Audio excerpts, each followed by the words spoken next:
It's very good morning, ladies and gentlemen. And thank you, RI, for giving me this wonderful opportunity to be here in front of this honorable and this expertise audience. Thanks a lot. Before I'm talking anything about the concept today, I would like to drag your attention to some of the facts and figures that we already know. I just want you to recall it for the sake of retail industry, if you don't mind.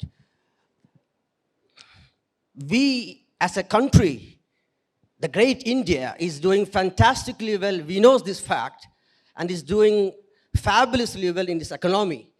As we know, we are the fifth largest in the nominal GDP, and we are the third largest in the GDP against the PPP, and we have a FFC of 60% of the GDP. And surprisingly, we have 450 million millennials and 350 million Gen Z consumers. So this is the right time to express our gratitude to the government of India and every legends and leaders and the visionaries who work really well behind this fantastic successful. But as retailers, what is our contribution to it?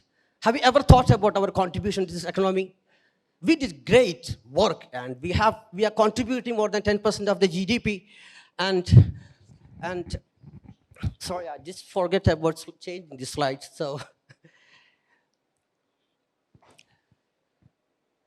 as a retailers, we are contributing more than 10% of the GDP and 8% of the employment of this country. With the fantastic performance over the years, we are expecting to hit 2 trillion value in 2032. So thanks to us, let me take that privilege to count me one amongst you. Thanks to all the retailers of this country and the stakeholders and like our distributors, manufacturers, brand owners, and the investors in it. And the retailers, we have to appreciate every single one of them. The millions of retailers who contributed this to the country, they are the roots and nerves of this economy, I would say.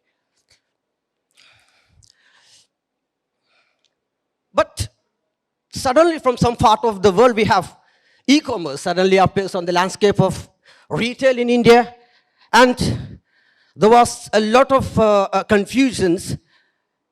At the same time, we had no plan to step back. As a country, we fought and we became the third largest in the e-com transactions.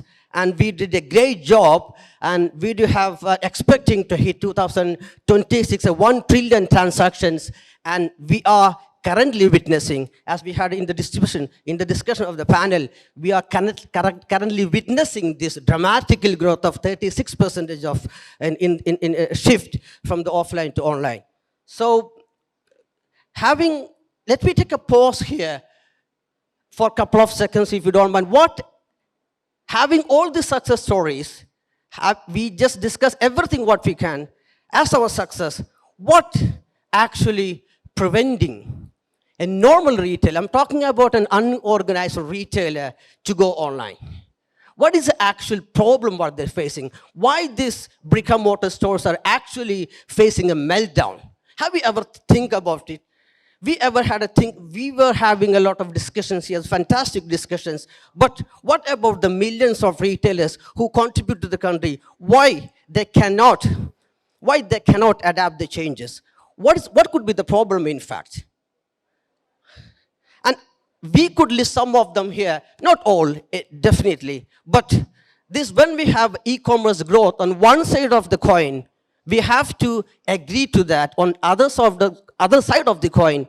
Actually, that is disrupting millions of retailers who could not adapt these changes, because maybe it could be lack of innovation, maybe this invasion, and maybe I would say the growth of the D2C brands is cutting down the chain of retail. So basically, that is this collectively, and they have no ability to adapt the changes, and the demographic shift massively in the country, that we know that this customer behavior shifts was affecting them badly. As I'm a retailer myself, I personally experienced it in my last 56 years of retail experience.